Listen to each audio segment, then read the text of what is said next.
Beleza. Vocês estão ouvindo de boa, né? Posso continuar, né? Penso que sim, beleza. A gente vai começar pelo tecido cartilaginoso. Do tecido cartilaginoso, sendo bem sincero com vocês, vocês precisam saber essa imagem. Porque essa imagem já caiu em prova e ela tem uma grande chance de cair. Principalmente que a professora, ela ficou, né, no caso, sempre voltando nessa tecla dessa imagem, saber a diferenciação de condroblastos, condrócitos e o pericôndrio. E o que traz essas três estruturas é justamente essa imagem aqui. Então, gravem essa imagem que tem uma grande chance de cair na mutação de vocês.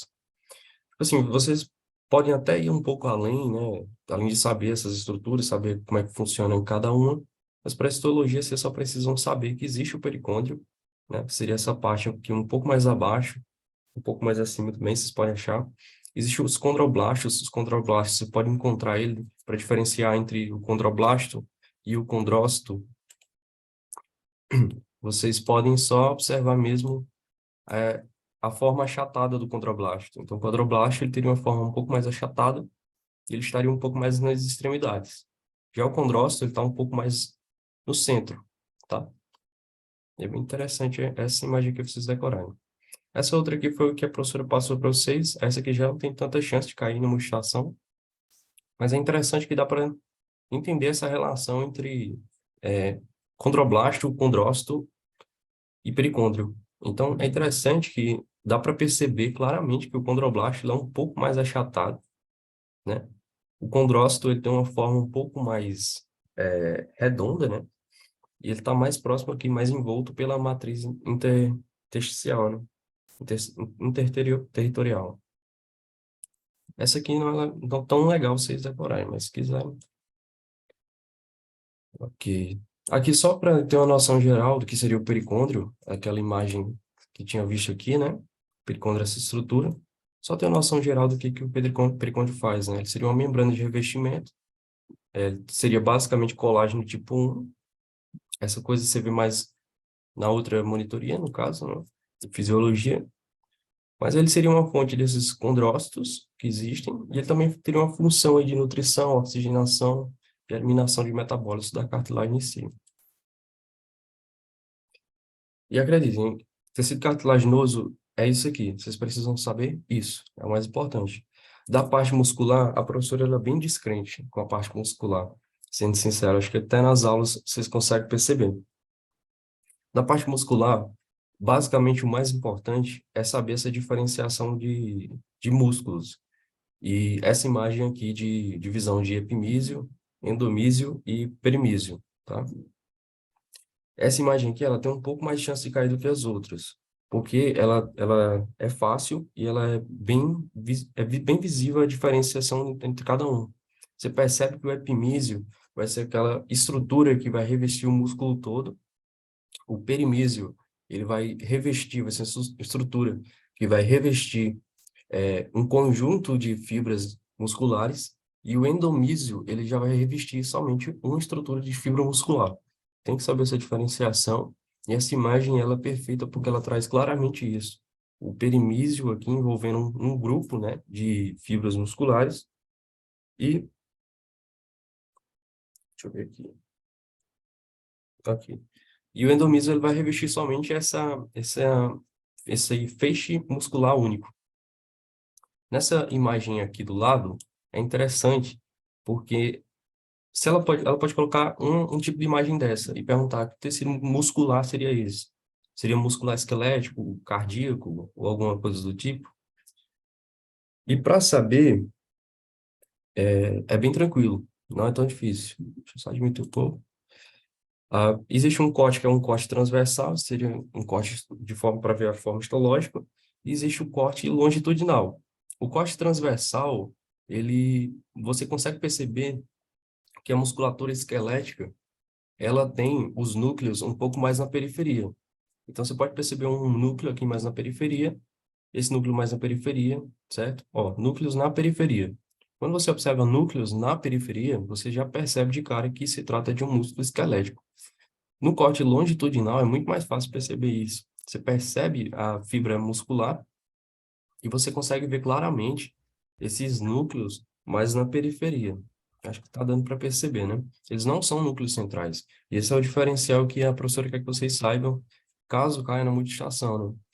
Não para você... Acho que eles não vão colocar para você escrever, é, é um músculo esquelético por conta de tal coisa, mas talvez esteja escrito e você esteja na imagem, você tem que saber. Basicamente isso. Aqui só para entender melhor, quem quiser dar uma olhada nessa imagem, mas é basicamente o que eu falei, né? Essa diferenciação de epimísio, perimísio e endomísio. Saber essa diferenciação de quem reveste o quê, é legal, né? E aqui interessante, o músculo cardíaco. O músculo cardíaco, claramente, já dá para perceber que o núcleo dele já vai ser um núcleo mais central ao feixe muscular. Ele não vai ser um núcleo periférico. Então, como é que eu diferencio principalmente o esqueleto do cardíaco? Só basta ver principalmente o núcleo, só que é legal o cardíaco porque dá para perceber uma diferenciação por parte de uma estrutura nova que surge, que seria esses discos intercalares. Ó, os discos intercalares você consegue perceber que é como se fosse uma paredinha entre estruturas. Aqui, ó, na imagem dá para perceber claramente. Então, se tem discos intercalares, muito provavelmente vai ser uma lâmina ali, uma imagem de músculo cardíaco, tá? Músculo cardíaco, no caso. E os núcleos vão ser centrais, eles estão no centro da fibra muscular, então já tem essa diferenciação clara. Passa aqui. Ok, gente, de muscular, vocês precisam saber isso, isso é o mais importante, que pode cair na musculação em si, lógico que as outras coisas são importantes para a vida, mas para a prova eu acredito que seja isso. De reprodutor masculino, tem muita coisa que é legal saber. Tem muita coisa, o que vocês precisam mais focar seria esses túbulos seminíferos. Aqui nessa imagem dá para perceber os túbulos seminíferos. Essa, eu diria que é a estrutura do tecido do sistema reprodutor masculino mais importante que cai na mutação. Existe também coisas importantes, como a túnica bugínea, que é legal ter noção de que ela vai fazer esse revestimento do testículo, né? E também tem os túbulos seminíferos, que eu falei que é uma estrutura extremamente importante cair. Lógico que tem o epidídimo, que também é importante, eu trouxe também, só que os túbulos seminíferos eles são extremamente importantes. Não pode para você ficar sabendo disso aqui. Existem as outras estruturas, né? Na anatomia, é legal dar uma olhada. Na histologia, basicamente isso. Isso aqui é a imagem do Tortora não, do Junqueira, e aí mostra justamente a estrutura mais importante que eu considero, que seriam os túbulos seminíferos. Esses túbulos seminíferos, dá para perceber a divisão entre eles, aqui são vários túbulos seminíferos, né? Dá para perceber a diferenciação entre eles da parte do epitélio germinativo, né? E aqui do lumen do túbulo em si, né? Aqui são vários túbulos seminíferos. Nesses túbulos aqui a gente vai ter produção de espermatozoides. Por isso que é extremamente importante você ter noção disso aqui, porque como é extremamente importante para a vida, extremamente importante para a prova. E aqui que tá. Aquela imagem é interessante saber? Sim, porque traz uma visão mais abrangente da coisa. Só que essa outra imagem, ela traz uma visão um pouco mais de perto, né? E isso que é interessante, porque tem células importantes no testículo que produzem testosterona. A testosterona, ela está relacionada a várias patologias e etc. E ela é extremamente importante, principalmente para ser cobrada em prova. E também a célula que produz a testosterona, que seria a célula de Leydig. A célula de Leydig, ela seria esse agrupamento aqui no intestício. Então, você percebe, como eu tinha falado, os epitélios germinativos aqui dos túbulos seminíferos, e também dá para perceber aqui o lumen do túbulo, né? De cada túbulo. E entre esses túbulos seminíferos, claramente dá para a gente ver uma estrutura, uma região intersticial, que seria entre esses túbulos, e ali estariam as células chamadas células de Leydig, que produziriam a testosterona, né? Aqui na setinha, ó, células de Leydig, essas aqui produzem, em tese, a testosterona. Isso aqui é extremamente importante, essa imagem aqui para possibilidade de cair em prova, tá? Ok, essa aqui já é mais difícil de cair em prova, só que é legal ter noção, pelo menos, da cronologia dos fatos. Porque para a formação do espermatozoide, a gente tem que ter, inicialmente, células que vão gerar esse espermatozoide, células que vão nutrir que vão ajudar na formação desse espermatozoide. Então, o espermatozoide, ele começa a ser formado um pouco mais abaixo, né? E depois ele vai em direção à luz, ao lúmen do túbulo em si. Porque daí ele tem que seguir seu trajeto normal, né? Para ser armazenado no epidídimo e seguir seu trajeto comum. Nessa imagem aqui do Junqueira, é legal porque dá para ver bem de perto algumas células importantes. Existem as células mióides aqui, no túbulo seminífero, seriam essas células bem achatadas, bem na periferia, que basicamente dá para ver muito pouco delas, mas deu para ver essa aqui claramente, ó, célula mióide. E próximo dessa célula mióide, a gente começa a ter uma fileira de células importantes que são chamadas espermatogônias. A gente começa com uma cronologia para a formação do espermatozoide. Então, a gente tem as espermatogônias, aqui tem uma fileira de espermatogônias, tá? E próximo dessas espermatogônias, a gente vai ter as células chamadas células de Sertoli, que as células de Sertoli, que estão aqui mostradas, elas são importantes para a formação dos espermatozoides porque elas vão nutrir esse espermatozoide, isso na parte fisiológica. Mas elas aqui estão mais próximas dessas espermatogônias. As espermatogônias, elas se coram um pouco mais, você pode perceber, e as células de Sertoli, elas são um pouco mais clarinhas. E aí, mais para frente, aqui não traz tão detalhado, né? Traz só algumas células. Mas mais para frente, a gente tem essas espermatogônias e após elas, a gente já tem uma maturação um pouco maior, formando esses espermatócitos primários. E aí tem espermatócitos primários, secundários, e depois, lá para frente, a gente vai ter as espermátides sendo formadas um pouco mais próxima do lúmen do túbulo seminífero. Após essas espermátides, a gente tem a formação do espermatozoide em si, que aí ele teria sua função reprodutora e etc. Tá? Essa imagem aqui é bem difícil de cair, mas é interessante ter noção dessa cronologia dos fatos.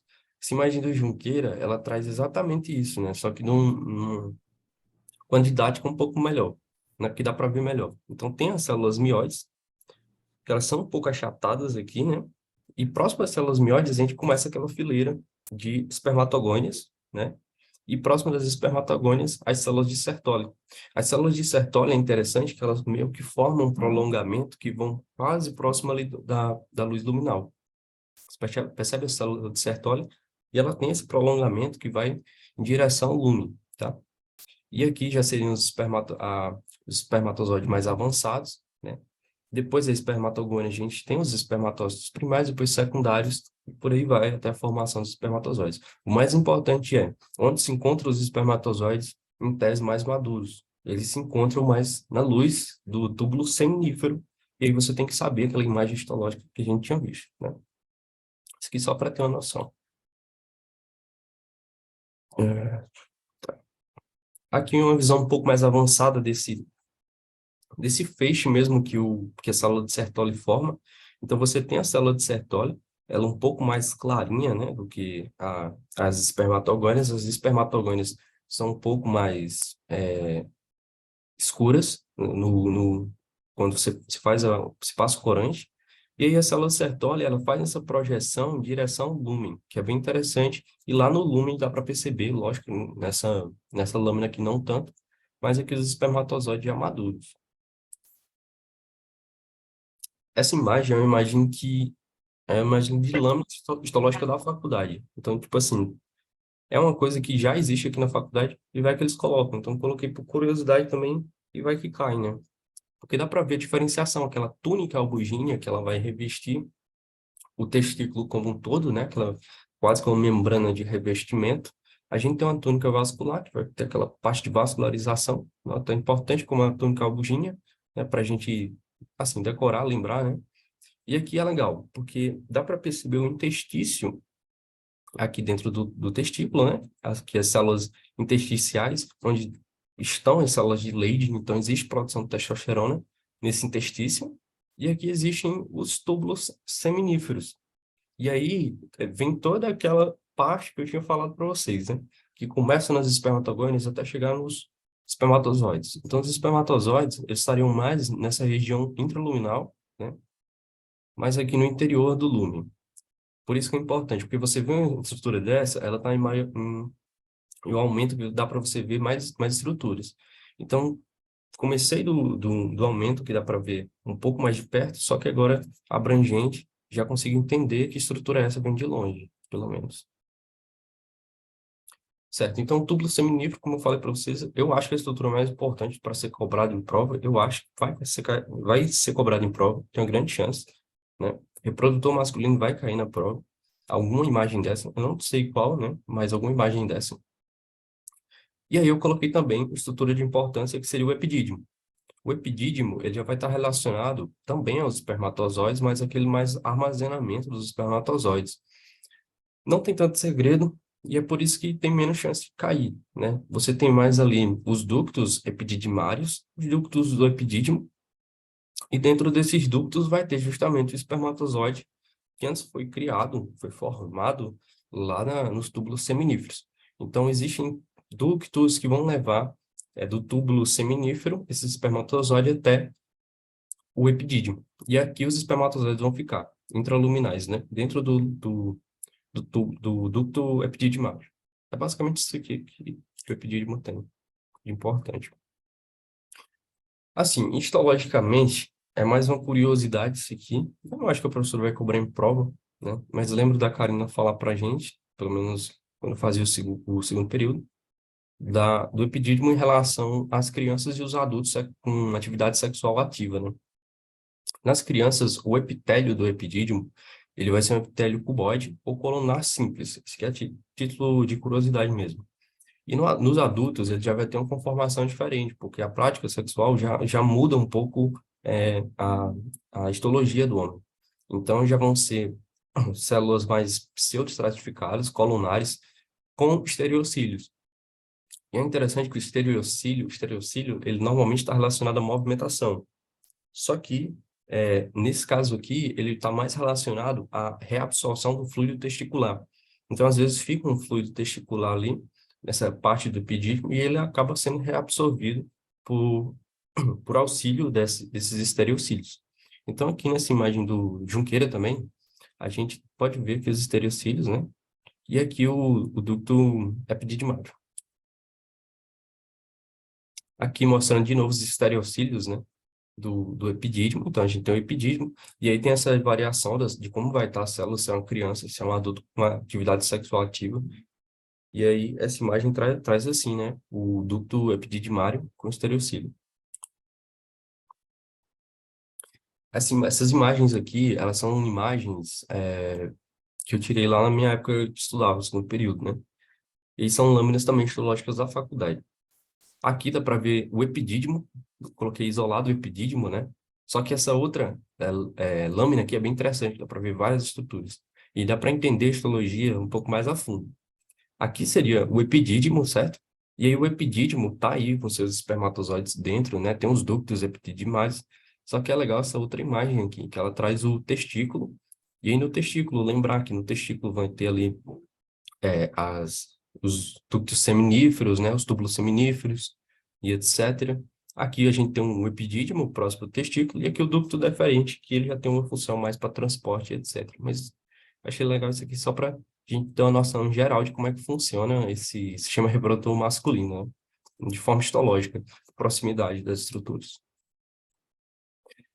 Ok. E aqui entra o reprodutor feminino. O reprodutor feminino ele é extremamente difícil. E o que a professora pode mais cobrar de vocês é a parte de folículos. Então, tem que saber os folículos, como é que funcionam os folículos, qual a diferenciação dos folículos. E a própria professora, às vezes, fala para mim que ela acha complicado o tema. Então, se ela for cobrar uma coisa, não vai ser uma coisa tão difícil. Pelo menos é o que eu acho, né? Mas pode acontecer outra coisa. Então, começando, eu trouxe algumas coisas importantes para ter uma noção geral. Começando pelo ovário. As tubas, o endométrio, eles têm sua parte de importância, só que eu acho que não podem ser tanto cobrados. Entretanto, no endométrio, eu acho de importância para vocês saberem aquela imagem que diferencia da fase secretória, proliferativa e etc., que pode cair em prova. Essa aí eu acho que pode cair em prova. Da parte de endométrio, é só essa. Depois eu mando a imagem lá no grupo, né? Porque realmente do endométrio eu acho que aquilo ali é de importância. Saber, porque Depois, em outros períodos, vocês vão ver patologias e isso aí está relacionado. Aqui no ovário em si, é interessante ter noção dos folículos, como eu falei. Então, no ovário, a gente tem uma divisão entre parte cortical e parte medular. Na parte cortical é onde está presente mais os folículos em si. Então, aqui dá para ver os folículos, só que o problema é que esses folículos, eles têm nomenclaturas diferentes conforme o tempo que eles estão de maturação. Desde o período embrionário, a mulher já passa a ter folículos, né, visando uma ovulação futuramente, né? Só que aí esses folículos, eles vão entrando em atresia, a maioria, né? E alguns, mais para frente, eles vão entrar em ovulação. Então, inicialmente, em questão de cronologia, existe um folículo chamado folículo primordial. Só lembrar, primordialmente vem alguma coisa. Então, o folículo primordial, ele está mais próximo, como os folículos eles são achados na parte cortical, eles estão mais próximos aqui dessa membrana, tá? Então, eles ficam mais aqui na periferia, os folículos primordiais. Logo em seguida, a gente tem a maturação desses folículos. Esses folículos eles vão crescendo e aí vão virar folículos primários, secundários, até chegar ao folículo pré-ovulatório, também chamado de folículo de Graaf, se não me engano, tá? E fora os folículos, alguma coisa de importância mesmo de lembrar seria o corpo albicans. O corpo albicans é legal porque tem uma lâmina histológica na faculdade. Então, tem uma chance de cair, é legal. A professora pode colocar uma textura difícil de você ver. O folículo ele tem uma maior relevância, mas eu vou mostrar também para vocês. Então, aqui é a imagem do Junqueira, sobre o ovário, mostrando aqui a parte cortical né, região cortical do ovário, e aqui é a região medular do ovário. Na região cortical do ovário, mais próximo da periferia, a gente, aqui mostra na imagem os folículos ovarianos, né? Só que aqui, mais próximo da periferia, a gente teria os folículos primordiais. E aí, conforme eles vão maturando, eles vão virando outros tipos de folículo, né? Até virar um folículo grande, né? Perto de ser ovulado, que seria o folículo de Graaf. Ok. Deixa eu ver.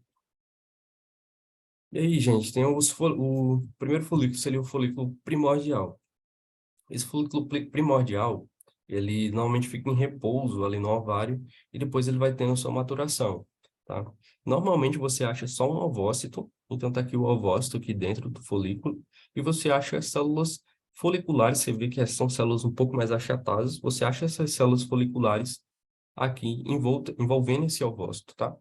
É basicamente isso aqui, é ver e saber o que é, né? São células mais achatadas, isso é importante, foliculares achatadas que envolvem esse ovócito. Esse aqui seria o folículo primordial, ele é bem mais simples, né?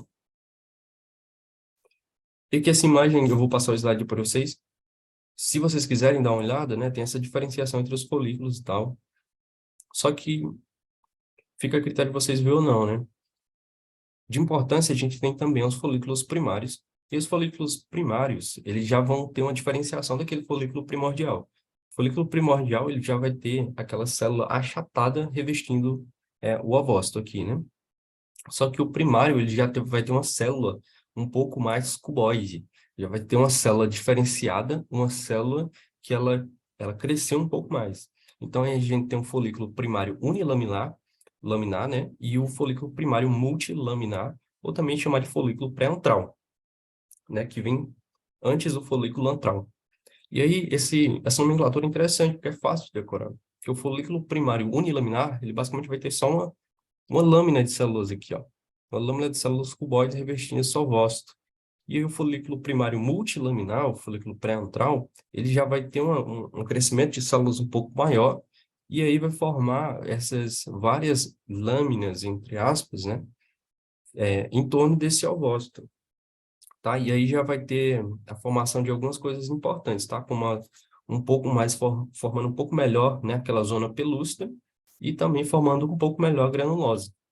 Então, a diferenciação dele para o primário, o unilaminar, tá? E o folículo secundário, também chamado de folículo antral, seria esse folículo aqui, ele já vai ter uma estrutura importante. O antro em si, ele é muito importante. Por quê? Porque ele vai ter dentro dele, em tese, hormônios importantes que vão ser o estrogênio, progesterona e androgênios, né? Que eu coloquei um pouco errado, mas é androgênios.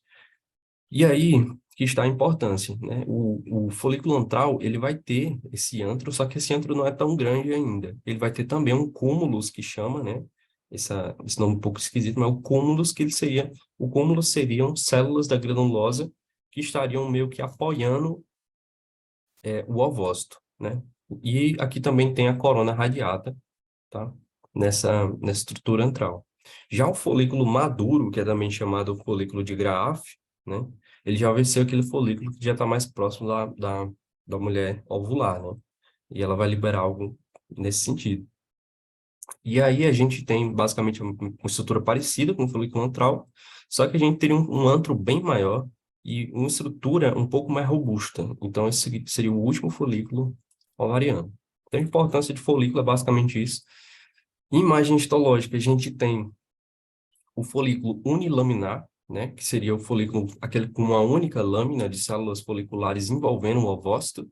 Então, tá aqui. E essas células seriam células mais cuboides. Claramente dá para perceber que são células mais cuboides. Aqui está o ovócito, né? E aqui o folículo antral, que dá para perceber que existe um antro, mas ele não é tão grande, o antro com hormônios, né, estrogênio e etc. Aqui que eu tinha falado para vocês, o cúmulus ele vai ser aquelas células da granulosa que vão meio que apoiar o ovócito. Então o ovócito está aqui. Aqui existe o cúmulus que vai apoiar essa célula da granulosa. E aqui também vai ter essas estruturas, que são chamadas estruturas teca, né? Tem a teca interna e a teca externa. Isso na fisiologia, existe um funcionamento hormonal das tecas e etc. Só que na histologia, você só precisa saber mais ou menos como é que funciona. A teca, ela vai estar revestindo esse folículo, né? E aqui eu acho que dá para ver melhor. Eu acho que eu coloquei um aumento maior aqui, ó. Dá para ver o antro folicular, né? E aqui dá para ver a camada da granulosa do folículo, a teca interna e a teca externa. Então, basicamente isso. Primeiro vem a granulosa, depois a teca interna, depois a teca externa. Tá? E aí aquele folículo chamado folículo pré-ovulatório, folículo maduro, folículo de Graaf, né? Ele já seria um folículo gigante e ele seria aquele folículo dominante. Então, na mulher existem vários folículos e um se sobressai sobre os outros. Esse folículo, ele meio que vai sugando a energia de outros folículos e acaba crescendo. E aí ele cresce, é chamado de dominante, né? E outros folículos que não são esse de Graaf, eles entram em atresia. Eles basicamente param de funcionar. Eles ficariam nessa estrutura aqui, né? Deixa eu tirar aqui. Eles virariam folículos atrésicos. E aí eles não funcionariam mais. Nesse caso, fibroblastos invadem o local e acabam criando uma cicatriz. Aquele folículo basicamente não vai ter mais função. Só que o folículo antral, ou, na verdade, o folículo de Graaf, folículo antral avançado, né? Próximo ao folículo antral avançado, ele já vai ter esse antro um pouco maior, né? Vai ter o cúmulos e etc. E vai ser aquele folículo de importância para a ovulação em si. Esse aqui já é mais difícil de cair, né? Só que aí, tá, eu coloquei, né? O corpo lúteo e o corpo albicans. Só não confundir uma coisa com a outra. Primeiro você tem aquele folículo pré-ovulatório, que seria o de Graaf. E aí, esse folículo depois ele iria se transformar, né, no corpo lúteo e só depois viraria o corpo albicans. E aí, albicans, justamente essa nomenclatura vem porque ele é um corpo um pouco mais esbranquiçado. Então, se você vê uma estrutura um pouco mais esbranquiçada, seria o corpo albicans aqui, né? E aqui seria o estroma ovulatório, ovariano, no caso, tá? E aí uma coisa interessante, ele é albicans, essa visão um pouco mais esbranquiçada, justamente por conta daqueles fibroblastos que invadem um local e criam uma cicatriz, né? E de sistema renal, você só precisa saber essas imagens aqui e outras que eu vou passar em outro slide. Tem que decorar isso aqui. A chance de cair essas imagens é extremamente grande. Então, vocês têm que saber cada estrutura que está aqui. Eu sei que a aula tá quase acabando aqui, né? Mas depois eu mando o link de novo lá para vocês, tá? Mas tem que decorar essas estruturas aqui. De importância, inclusive, eu coloquei lá na revisão de multitações, né? Na simulação. Tem que saber a diferenciação do glomérulo, da cápsula de Bowman e do corpúsculo renal. Isso é extremamente importante. saber que a cápsula renal, ela vai estar aqui, essa estrutura que vai envolver um pouco mais o glomérulo, tá? A gente vai ter o glomérulo, aquele emaranhado de vaso e etc. E aqui a gente tem um espaço de Bowman, que vai ser o espaço onde vai ficar ali mais ou menos entre o glomérulo e a cápsula de Bowman em si. Ela pode colocar, inclusive já caiu em prova isso aqui, esse espaço de Bowman. Então tem que saber o espaço de Bowman, a cápsula de Bowman, o glomérulo, tem que saber as células aqui, ó, da mácula densa. Um macete para lembrar essas células da mácula densa é só lembrar que elas ficam mais enfileiradas. Então, se você ver essas células mais enfileiradas, certamente, provavelmente, vai ser uma mácula densa. Então, aqui, ó, e aqui também, você pode perceber que é um pouco mais enfileirado essas células. Lembrar também dessas células mesangiais, tá? As células mesangiais, elas podem cair também, é um pouco mais difícil, mas podem cair também, que elas estariam aqui um pouco próximo da mácula densa, só que estariam um pouco mais próxima do glomérulo em si. Então, tá aqui as células mesangiais, tá? E o funcionamento das células mesangiais seria um pouco mais para fisiologia. Essas duas imagens você tem que saber, provavelmente vai cair na sua prova. Essas duas aqui é quase certeza, né? E aqui, só lembrar também que tem túbulos proximais, né? Já acho difícil ela perguntar que estrutura é essa, que seria um túbulo proximal, mas aí tá túbulos proximais, próximos a esse glomérulo. Eu vou criar, esse aqui é o último slide, mas tem outro ainda de osso para ver. Eu vou criar um novo link da aula e eu mando para vocês, beleza? Vou só fechar aqui.